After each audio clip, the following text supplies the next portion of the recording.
मुझे आधी रात के बाद पड़ोसी मुल्क की सरहद पार करना थी। आसमान सुबह से अबरालूद था। पंजाब में इस मौसम में कड़ाके की सर्दी पड़ती है। दोपहर के बाद बूंदाबांदी शुरू हो गई जो रात 9 बजे तक जारी रही। टेलीविजन की पेशगोई थी कि रात को फिर बारिश होगी। मेरे ख्याल में ये बड़ा ही खराब मौसम था, मगर मेरे पुरस्रार गाइड के नजदीक सरहद पार करने के लिए यही मौसम मौजू तरीन था। आप यकीनन सोच रहे होंगे कि मैं गैर कानूनी तरीके से सरहद क्यों पार कर रहा था। मैं जिंदगी की इस खतरनाक कहानी को इसलिए बयान कर रहा हूँ कि आपको एक एक बात खोल कर बता दूं और किसी को छुपाने की कोशिश न करूं। लेकिन एक बात मैं शुरू ही से वाजे कर देना चाहता हूं कि मैं अपना नाम हरगिज नहीं बताऊंगा। जासूसी, फरार, जानलेवा मसाइब और सनसनीखेज वाकयात से लबरेज, जुर्रत, बहादुरी और अपने वतन पाकिस्तान के लिए जान तक कुर्बान कर देने के जज्बे की इस सच्ची कहानी को मैंने किस्तवार अपने पसंदीदा मुसन्निफ ए हमीद को सुनाने का फैसला किया था, जो मेरा नाम राज में रख कर बाकी के तमाम वाकयात लफ्ज प लफ्ज आप तक पहुंचाते रहे। मगर मेरे नाम के बगैर काम नहीं चलेगा, इसलिए मैं अपना एक फर्जी नाम रख रहा हूँ और ये नाम है आमिर। कौमी जज्बे से सरशार मेरी सनसनीखेज कहानी का आगाज 1965 की पाक भारत जंग के बाद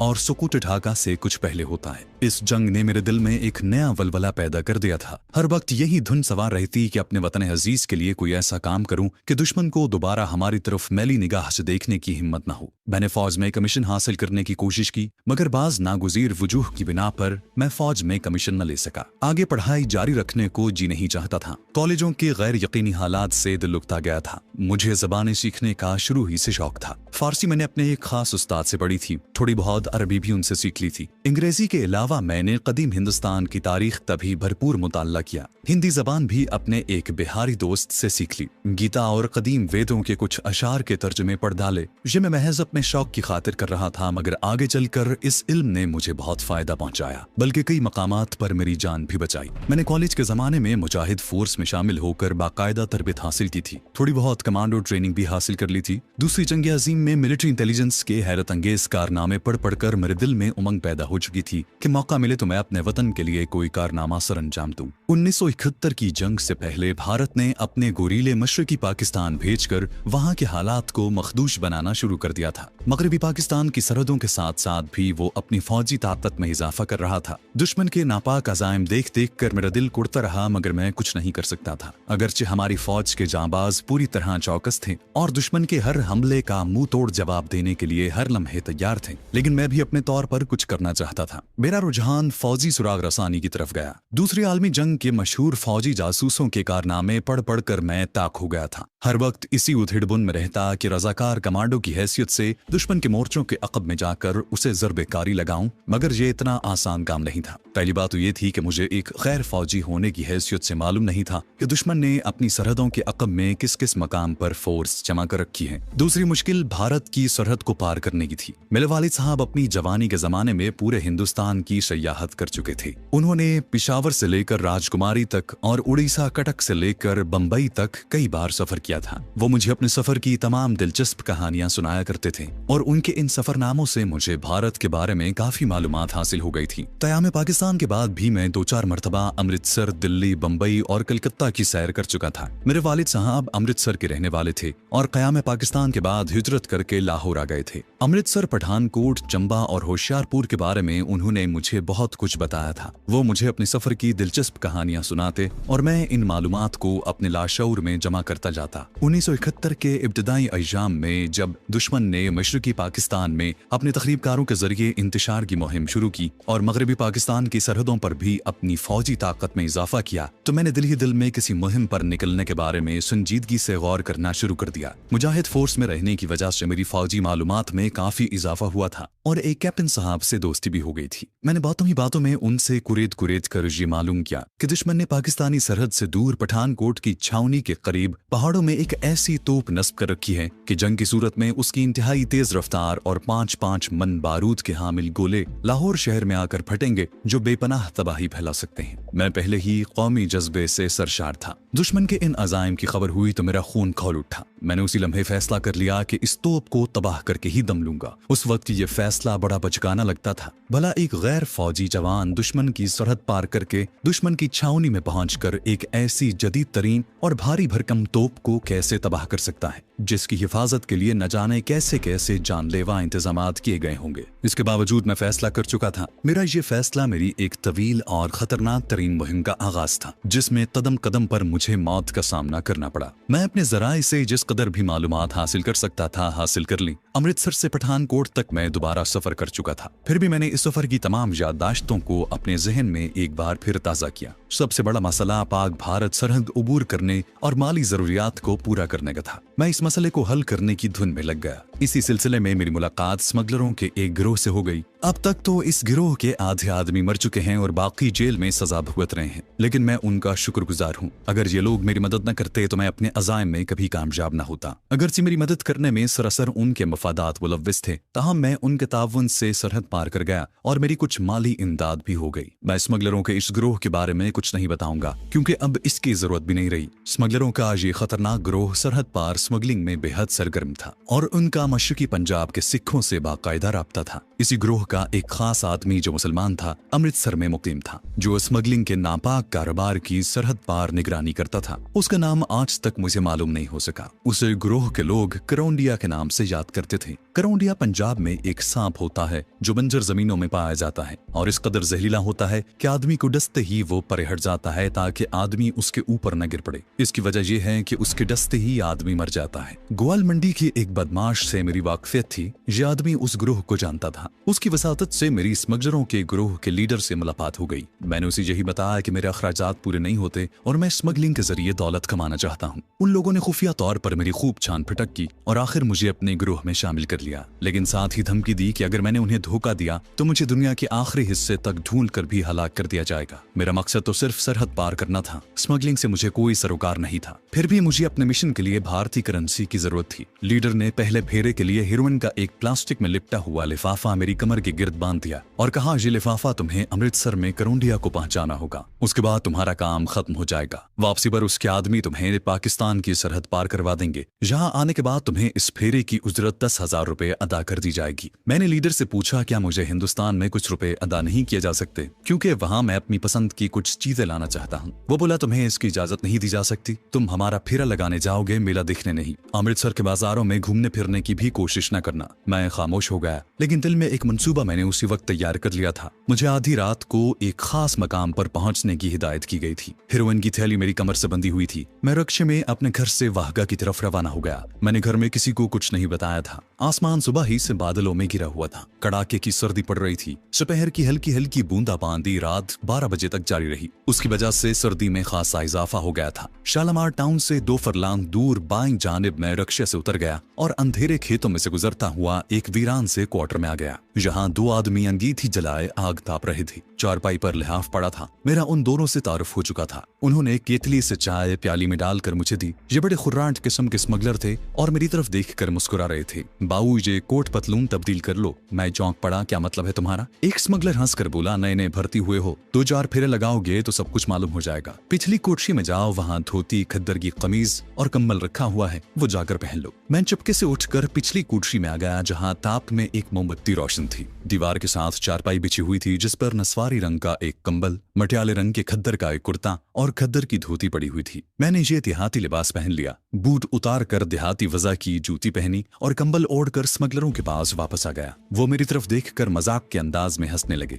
अब आए हो तुम असली रूप में, बैठो यहाँ। मैं खामोशी से अंगीठी के पास बैठ गया और चाय पीने लगा। एक स्मगलर सिगरेट सुलगाकर बोला, सौदा कहाँ है? मैंने कहा, मेरी कमर के गिर्द लिपटा हुआ है। स्मगलर खामोशी से सिगरेट पी रहा था। क्वार्टर के छोटे कमरे की फजा बड़ी बोझल थी। एक स्मगलर ने दूसरे को आंखों ही आंखों में कुछ इशारा किया। वो उठकर कोठरी में चला गया। वापस आया तो उसके हाथ में एक रिवॉल्वर था। मैं काम गया। उसने अंगीठी के पास बैठते हुए रिवॉल्वर मेरी तरफ बढ़ा दिया। बोला, इसे अपने पास छुपा कर रखना, अगर कोई गड़बड़ हो गई तो इसमें 7 गोलियां भरी हुई हैं। मैंने रिवॉल्वर लेकर तहमत की डब में लपेट कर रख लिया। उन्होंने मुझे सिगरेट पीने को दिया। मैंने सिगरेट अंगीठी में दहकते हुए कोयले से सुलगाया और खामोशी से कश लगाने लगा। दूसरा स्मगलर बोला, अगर तुम्हारी पतलून में नकदी है तो वो यहीं पड़ी रहेगी। वापसी पर तुम इसी जगह कपड़े बदलोगे। करौंडिया को तुम्हारी इतला कर दी गई है। वो गुरुसर सतलानी के गांव के बाहर तुम्हें मिल जाएगा। वो तुमसे पूछेगा लाला जी नंदीपुर को यही रास्ता जाता है। तुम जवाब में कहोगे राज करेगा खालसा। ये तुम्हारी पहचान होगी, इसे अच्छी तरह से याद कर लो। तुमने गड़बड़ कर दी तो हम जिम्मेदार नहीं होंगे। करोड़िया पहले ही 4 खून कर चुका है। मेरा दिल शिद्दत से धड़कने लगा। अजीब जराइम पेशा लोगों से वास्ता पड़ गया था, मगर मेरा मकसद अजीम और कौमी नौयत का था और मैं इस मकसद को पूरा करने के लिए अपनी जान तक कुर्बान कर देने का अज़्म लेकर घर से निकला था। फिर भी मैं ना तजुर्बाकार था। मैंने कोड वर्ड्स को अच्छी तरह से जहन में याद कर लिया। एक स्मगलर ने पूछा भूख तो नहीं लगी? मैंने कहा जी नहीं, मैं खाना खाकर आया हूँ। उसने हंसते हुए कहा ओए ये जी नहीं क्या होता है, आइंदा हमेशा मेरे साथ तू तड़ाक से बात करना। दूसरा स्मगलर सिगरेट को अपनी जूती के नीचे दबाते हुए बोला बाऊ है, अभी नया है, सब कुछ सीख जाएगा। बंद कमरे में धीमा सा बल्ब रोशन था जिसमें स्मगलरों की आंखें चमक रही थी। एक स्मगलर ने अपनी गर्म कमीज का कफ पीछे हटाकर वक्त देखा, फिर आंखों ही आंखों में अपने साथी को इशारा किया जिसने मुझे कोहनी से टहूका मारा और कहा खड़े हो जाओ। मैं उठ खड़ा हुआ। उसने मेरा कंबल और कमीज ऊपर उठाकर मेरी कमर के गिर्द बंधी हुई हेरोइन का लिफाफा चेक किया। माल मौजूद है उस्ताद, वो बोला तो फिर स्टार्ट करो गाड़ी। बाहर बर्फीली रात खामोश थी। दूर सड़क पर खंभों के बल्ब सर्द कोहर में धुंधले से नजर आ रहे थे। मेरा साथी मुझे लेकर खेतों में से गुजरता हुआ एक कच्चे कोठे के बाहर जाकर खड़ा हुआ और आहिस्ता से सीटी बजाई। अंदर से कंबल में मूसर लपेटे एक आदमी निकला। मेरा साथी आहिस्ता से बोला ताजा अखबार आ गया है आज का। वो आदमी बोला हमारी खबर छपी है उस्ताद। मेरा साथी बोला खबर साथ लाया हूँ, और फिर जिधर से आया था खामोशी से उसी तरफ वापस चल दिया। नई स्मगलर ने मेरा हाथ पकड़ा और बोला मेरे साथ आओ खामोशी से। वो रात के अंधेरे में मुझे कोठे के पीछे ले गया जहां दरख्तों के नीचे एक बंद जीप खड़ी थी। वो ड्राइविंग सीट पर बैठ गया और मैं उसके साथ बैठ गया। जीप स्टार्ट हुई और अंधेरे में हेडलैम्प्स रोशन किए बगैर कच्चे रास्ते पर एक तरफ दौड़ने लगी। मेरा साथी खामोश था। एक जगह से मोड़ काट कर जीप तंग रास्ते पर मुड़ गई जिसकी दोनों जानिब कद्दे आदम झाड़ियां अंधेरे में खामोश खड़ी थी। कई चक्कर काटती हुई जीप उस तंग रास्ते पर देर तक चलती रही, फिर एक जगह टीले की ओट में रुक गई। मेरे साथी ने कहा मेरे साथ आओ और मुझसे 2 कदम आगे आगे चलने लगा। जहाँ खेत खत्म हो गए थे वीरान और बंजर जमीन थी। जगह जगह खाइयां और घाटियां थी। आसमान पर बादल छुपा हुआ था। बारिश की वजह से जमीन गीली थी। तहमद में मेरी टांगें ठिठुर रही थी। एक जगह एक नाला आ गया जिसके किनारों पर नरसल लहरा रहे थे। नाले में उतरने के बाद मेरे साथी ने कहा खांसी छींक बंद, बीड़ी सिगरेट बंद, बोलचाल बंद, आगे इंडिया का बॉर्डर है। हम नाले से गुजर गए। आगे ढलान थी। एक गहरा मौत जैसा सन्नाटा चारों तरफ छाया हुआ था। अचानक एक तरफ रोशनी हुई। मेरे साथी ने मुझे पीछे नाले की तरफ खींच लिया। हम झाड़ियों के पीछे बैठ गए। मेरा दिल जोर जोर से धड़क रहा था। रोशनी बाएं जानिब से आ रही थी। करीब आई तो मालूम हुआ कि वो एक जीप है। जीप तेजी से गुजर गई। मेरा साथी बड़बड़ाया हमारी बॉर्डर पुलिस। खामोश, बोलना नहीं। चलो। जीप की अकबी सुख बत्ती अब अंधेरे में बुझी बुझी से नजर आ रही थी। उसने मेरा हाथ थाम लिया। वो झुक गया, मैं भी झुक गया। वो बोला भागो। हम दोनों जितनी तेजी से दौड़ सकते थे झुके झुके दौड़ते गए। दूर से राइफल का फायर सुनाई दिया। हमने एक खाली मैदान उबूर किया तो मेरा साथी मुझे खींचता हुआ एक दरख्त के नीचे ले गया और हम वहां जमीन पर बैठ गए। उसने सरगोशी में कहा हम इस वक्त इंडिया की जमीन पर हैं। वो अंधेरे में चारों तरफ देखता रहा। थे मेरी कलाई पकड़कर उठा और तेज तेज कदमों से एक तरफ चलने लगा। हम एक नहर के किनारे पहुंच गए। नहर पार करके मुझे पहली बार दूर अंधेरे में 2-4 बत्तियां झिलमिलाती नजर आईं। मेरा साथी रुक गया। बोला वो सामने गुरुसर सतलानी गांव की रोशनियां हैं। उस गांव के बाहर तुम्हें तुम्हारा साथी मिलेगा। अब मेरी ड्यूटी खत्म, आगे तुम्हारा काम शुरू होता है। ये कहकर वो इतनी तेजी से अंधेरे में गायब हो गया कि मैं देखता ही रह गया। मुझे पहली बार खतरनाक तन्हाई और शदीद सर्दी का एहसास हुआ। मैंने कंबल को अपने जिस्म और मुंह सर के गिर्द अच्छी तरह से लपेटा और खुदा का नाम लेकर गांव की तरफ चलने लगा। भरा हुआ रिवॉल्वर मेरी डब में था। हेरोइन की थैली मेरी कमर के गिर्द बंधी हुई थी। यकजक मुझे बातों की आवाज सुनाई दी। 2 आदमी पंजाबी में बात कर रहे थे। मैं खेत की दूसरी तरफ होकर आगे बढ़ा तो बाएं जानिब 2 साए नजर आए। वो आपस में खेतों में पानी लगाने के बारे में बातें कर रहे थे। जबान से अंदाजा हो रहा था कि वो सिख हैं। मैं दरख्तों के पीछे से होकर रात के अंधेरे में आगे निकल गया। अगर आप लाहौर से बजरिया ट्रेन इंडिया गए हों तो आपको याद होगा कि वाहगा से आगे भारत का इलाका शुरू हो जाता है। फिर अट्टारी का रेलवे स्टेशन आता है जो किसी जमाने में बड़े बड़े सिख जागीरदारों का गढ़ था और उसी बस्ती को महाराजा रंजीत सिंह के एक सिख जर्नैल शाम सिंह अट्टारी ने आबाद किया था। कयाम पाकिस्तान के बाद बॉर्डर पर वाक़या होने की वजह से अट्टारी की हवेलियां वीरान हो गईं। सिख अपनी जमीनें फरोख्त करके बड़े बड़े शहरों की तरफ चले गए। अट्टारी से आगे गुरुसर सतलानी का छोटा सा गांव आता है। कयाम पाकिस्तान से पहले भी यहाँ रेल बहुत कम ठहरा करती थी। इस गांव के आगे रेलवे स्टेशन आता है। फिर छिहरटा और उसके बाद अमृतसर का शहर आ जाता है। गुरुसर सतलानी एक छोटा सा सिखों का गाँव है जहाँ काश्तकार ही रहते हैं। गांव के बाहर बिजली के खंबे पर एक बल्ब रोशन था, जिसकी रोशनी सर्द रात के कोहर में कपकपाती महसूस हो रही थी। मैं तरकारियों की खेत में से गुजर रहा था। अब मैं यूं जाहिर कर रहा था जैसे मैं भी किसान हूं और रात को अपने खेतों में पानी लगाने आया हूं। गांव के कच्चे मकान अंधेरे और सर्दी में डूबे हुए थे। गांव के कोने के करीब ईंटों का एक वीरान भट्टा था। मैं वहां पहुंचा तो अचानक एक कंबल पोश साया निकल कर मेरे सामने आ गया। लाला जी, नंदीपुर को यही रास्ता जाता है। मैं समझ गया कि यही करोंदिया नाम का स्मगलर है जो मेरी पेशवाई के लिए आया है। मैंने जवाब में कहा, राज करेगा खालसा। वो आहिस्ता से मेरे करीब आ गया। चेहरा करवाओ। मैंने कंबल मुंह से खिसका दिया। उसने कहा, मेरे साथ आ जाओ। गांव के मकान नींद में डूबे हुए लगते थे। कच्चे रास्ते में बारिश की वजह से कीचड़ हो गई थी। हम गांव से निकलकर एक सड़क पर दरख्त के नीचे खड़े हो गए। मेरे नए स्मगलर साथी करोंदिया ने कहा, यहाँ मेरा नाम परशुत्तम दास है। मुझे सब परशुत्तू कहते हैं। तुम्हारा नाम क्या है? मैंने जवाब दिया, आमिर। रात के 2:45 बज रहे हैं। अट्टारी से एक बस 6 हर्टा के कारखानों के लिए मजदूरों को लेकर आने वाली है। हम उसमें बैठकर 6 हर्टा जाएंगे। तुम कोई बात न करना। इनकी पंजाबी लाहौर वाली पंजाबी से बहुत मुख्तलिफ है। थोड़ी देर में एक बस की रोशनियां सड़क पर झलकने लगी। करोंडिया सड़क के बीच में खड़े होकर जोर जोर से हाथ हिलाने लगा। बस हमारे करीब आकर रुक गई। सिख ड्राइवर ने बुलंद आवाज में कहा, ओए कित्थों आ गए? हम जल्दी से बस में सवार हो गए। अंदर नीम खाबीदा सिख और हिंदू मजदूर बैठे ऊँग रहे थे। करोंडिया ने हिंदुओं की तरह हाथ जोड़कर ड्राइवर से कहा, महाराज पठानकोट कचहरी में पेशी है। अम्बरसर से 4 बजे वाली बस पकड़नी है महाराज। ड्राइवर बोला, बैठ जाओ तोतारामा। अच्छा महाराज। करोंडिया ने मेरा बाजू खींच लिया और हम दोनों बस के फर्श पर ही एक तरफ होकर बैठ गए। बस अमृतसर की तरफ चल पड़ी। तस्बा खासा गुजर गया तो बाएं जानिब कारखानों का सिलसिला शुरू हो गया। उनमें रोशनियां हो रही थीं। फिर 6 हर्टा पहुंचकर बस कपड़े की एक बहुत बड़े कारखाने के गेट पर रुक गई। मजदूर नींद भरी आंखें खोलने की कोशिश करते बस से उतरने लगे। हम भी बस से उतर आए। सामने एक सिख साइकिल रिक्शा के पास जमीन पर कागजों की आग जलाए कंबल ओढ़े बैठा आग ताप रहा था। करोंडिया ने उसके पास जाकर कहा, सरदार जी शहर चलोगे? वो बोला, 2 रुपए होंगे महाराज। हम साइकिल रिक्शा में कंबल लपेट कर बैठ गए। 6 हर्टा से अमृतसर जाने वाली सड़क खासी चौड़ी थी और दोनों जानिब शीशम के गुंजान दरख्त खड़े थे। सड़क सुनसान थी। सख्त सर्दी में दरख्तों के नीचे धुंध जमा हो रही थी। कारखानों के ठिठरे हुए मजदूर साइकिलों पर सवार करीब से गुजरते जाते थे। अमृतसर का रेलवे स्टेशन आ गया। इंजन के शंट करने की आवाजें आ रही थी। स्टेशन पर बत्तियां जगमगा रही थी। सर्दी की वजह से स्टेशन के सामने वाला अहाता वीरान था। दूसरी जाने प्रिंस और अशोक होटल के बाहर अलाव रोशन थे और रेलवे के उली आग ताप रहे थे। सिख साइकिल रिक्शे वाले ने फूली हुई सांस में पूछा, शरीफपुरे जाओगे कि हॉल बाजार? सामने 2 पुल आ गए थे। बाएं जानिब सीढ़ियों वाला पुल था जो हाल बाजार के गेट की तरफ जाता था और दूसरा कंपनी बाग के पहलू से होकर फैम पाकिस्तान के जमाने में मुसलमानों के मशहूर गढ़ शरीफपुरे की तरफ जाता था। करोंडिया बोला, यहीं रोक दो महाराज, हॉल गेट जाएंगे। हम सीढ़ियों वाला पुल उबूर करके रेलवे लाइन की दूसरी जानिब हॉल गेट के पास पहुंच गए। शहर की सड़कें सुनसान पड़ी थी। करोंडिया ने कहा, अगर कोई पुलिस वाला आ गया तो गूंगे बन जाना, बाकी मैं संभाल लूंगा। माल कमर के साथ है ना? मैंने आहिस्ता से कहा, हाँ। वो बोला, चलते रहो। वैसे यहाँ के पुलिस वाले भी मेरे वाकिफ हैं। अपने लालच के लिए उन्हें खिलाता पिलाता रहता हूँ। मेरा यहाँ एक छोटा सा होटल है। हम हॉल दरवाजे में से गुजरे। दोनों तरफ की दुकानें बंद थी। कुछ सिख हाथों में टोकरियां लिए जाते दिखाई दिए तो करोंडिया ने कहा, जी लोग मेवा मंडी जा रहे हैं। चौक बिजली खरा गया। मैं यहाँ पहले भी आ चुका था। मैंने करोंडिया के परशुत्तम होटल को भी देखा,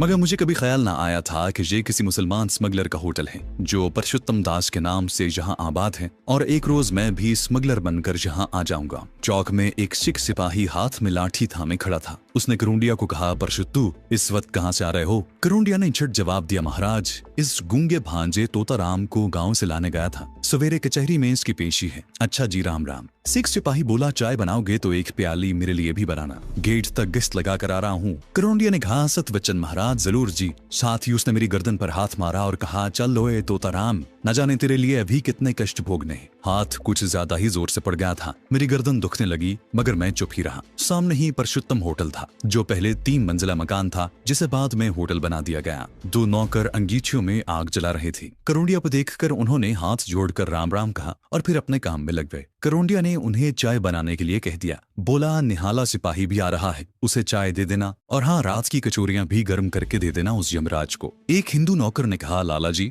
हरदयाला रतन जौ का दूना दे गया है। करोंडिया बोला, कृष्ण महाराज की मूर्ति पर लटका दो।